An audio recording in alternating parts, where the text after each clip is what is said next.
안녕하십니까. 건설 로무카페 매니저 사무장 전성훈입니다. 오늘은 원도급 공사를 하는 경우에 해야 할 일에 대해서 한번 살펴보도록 하겠습니다. 먼저 화면을 통해서 설명을 드리도록 할게요. 자, 우선 원도급 공사를 하는 경우에는 필수 신고사항과 선택 신고사항이 크게 두 가지로 분류해서 설명을 좀 드리도록 하겠습니다.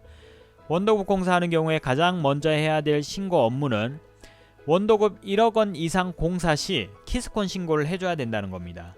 이 키스콘 신고는 계약일, 공사 계약일로부터 30일 이내 반드시 해줘야 되는데 신고를 누락하게 되면 과태료가 있기 때문에 꼭 주의하셔가지고 키스콘 신고를 해주셔야 된다라고 보시면 되겠습니다. 자, 두 번째 필수 신고사항은 일괄 적용 사업 개시 신고입니다. 우리 보통 개시 신고라고 부르는 이 개시 신고를 해주셔야 되는데 이 개시 신고를 하게 되면 공사 현장에 대한 관리 번호가 나옵니다. 그 관리 번호로 근로내역 확인 신고, 다시 말해 고용 신고를 하면 되겠죠. 자, 그 다음으로 신고해야 될 부분이 바로 사업장 적용 신고입니다. 우리 필수 2번에서 하는 일괄 적용 사업 개시 신고는 고용 산재 파트라면 이 필수 3에 있는 사업장 적용 신고는 건강연금 파트다라고 보시면 되는데 대신 제약이 있습니다. 한 달 미만 공사인 경우 또는 자체 공사인 경우에는 사업장 적용 신고 자체가 안 됩니다. 신고서를 넣게 되면 공단에서 반려 처리를 해요. 그렇기 때문에 한 달 이상 공사이고 자체 공사가 아닌 경우만 사업장 적용 신고가 가능하다라고 보시면 되는데 이 사업장 적용 신고를 하게 되면 우리 일용직 근로자 건강연금 신고를 위한 관리번호가 나옵니다. 이 관리번호로 건강연금 신고를 해주시면 되겠죠. 단 주의사항으로는 사업장 적용 신고는 공사 기간 내에서만 신고가 가능합니다.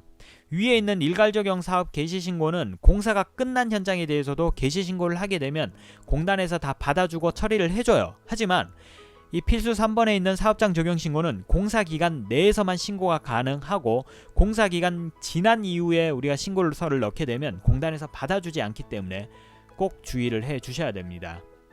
그리고 필수 네 번째로 신고해야 될 업무는 직영근로자, 일용직 근로자 중에서도 직접 사용하는 직영근로자인 경우에는 세무신고와 근로내역 확인 신고를 꼭 해주셔야 된다는 거죠. 보통 세무사 사무실에 기장을 많이 맡기다 보니까 세무신고 같은 경우에는 그 세무사에서 다 해주겠지만 참고적으로 말씀을 드리자면 세무신고를 통해서 일용직 근로자 원천세 신고와 지급조서 신고를 해줘야 되고 이와는 또 별도로 근로내역 확인 신고를 반드시 해주셔야 됩니다. 간혹 세무신고를 하면 근로내역 확인 신고 안 해도 된다라고 착각하고 신고를 누락하는 경우가 굉장히 많은데 이 세무신고와는 별도로 근로내역 확인 신고, 즉 다시 말해 고용신고를 해주셔야 된다는 거죠. 자, 필수 다섯 번째가 건강연금 가입 대상이 있는 일용직 근로자인 경우 의무적으로 가입을 해줘야 된다는 겁니다. 자, 현장별 월 8일 이상 근로 시 건강연금 가입 대상이라는 내용은 잘 알고 계시는데 이러한 조건을 성립시키기 위해서는 사업장 적용 신고가 반드시 전제가 되어야 됩니다. 이 사업장 적용 신고가 되어 있지 않은 경우에는 현장별 월 8일 이상이 아니라 월별 8일 이상 시 건강연금 가입 대상이 된다는 거예요. 다시 말해서 사업장 적용 신고가 되어 있는 현장이라면 현장별 월 8일 미만 근로 시 건강연금 가입 대상은 아니나 사업장 적용 신고가 되어 있지 않다면 현장별 월 8일 미만이 아니라 월별 8일 미만 근로 시에만 건강연금 가입 대상이 아니라는 점이에요. 사업장 적용 신고 유무에 따라서 현장별 8일 미만이냐 월 8일 미만이냐 나뉜다라고 보시면 되겠습니다. 자, 다음은 원도급 공사를 하는 경우 해야 할 일에 대해서 선택사항을 한번 살펴보도록 하겠습니다. 우리가 공사를 하도급 내려주는 경우에는 크게 두 가지로 나뉠 수가 있습니다. 미승인 공사, 승인 공사. 여기서 말하는 이 미승인이라는 것은 고용산재 보험료를 누가 내느냐에 따라서 미승인 공사, 승인 공사다라고 보시면 되는데 미승인 공사인 경우에는 고용산재 보험료를 원도급에서 내는 경우, 그 다음에 승인 공사인 경우에는 하도급에서 고용산재 보험료를 내는 경우다라고 보시면 되겠습니다. 먼저 우리가 미승인 공사인 경우에는 고용보험 하수급인 신고를 원도급에서 꼭 해주셔야 돼요. 그래야 하도급에서 그 관리번호로 근로내역 확인 신고가 가능합니다.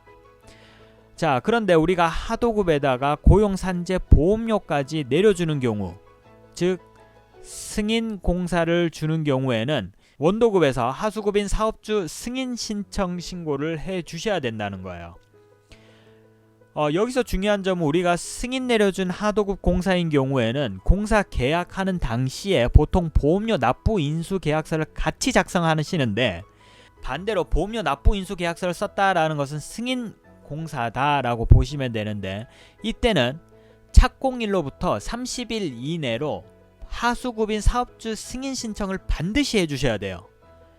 이 30일 이내로 하수급인 사업주 승인 신청을 하지 못하게 되면 미신고 시에는 이 고용산재 보험료를 하도급에서 내는 것이 아니라 다시 원도급에서 보험료를 납부해야 됩니다. 그렇기 때문에 승인을 내려준 공사가 있다라고 하면 착공일로부터 반드시 30일 이내에 하수급인 사업주 승인 신청을 반드시 하셔야 된다 라고 보시면 되겠습니다. 다음, 원도급 공사가 퇴직공제 현장인 경우에는 퇴직공제 성립신고를 필수적으로 해 주셔야 됩니다. 그리고 이 퇴직공제는 현장 근로자의 근로일수가 아닌 공수로 퇴직공제를 신고를 하셔야 되고, 이 퇴직공제도 마찬가지로 하도급의 승인을 내려줄 수가 있는데, 승인을 만약에 내려주지 않은 경우에는 하도급 일용근로자에 대한 노인대장을 받아서 원도급에서 신고를 해줘야 합니다. 이와는 반대로 퇴직공제 현장을 하도급의 승인을 내려주는 경우에는 퇴직공제 하수급인 사업주 인정승인 신고를 필수적으로 해주셔야 된다라고 보시면 되겠습니다. 지금까지 원도급 공사를 하는 경우 해야 할 일에 대해서 살펴보았습니다. 사무장 전성훈이었습니다. 감사합니다.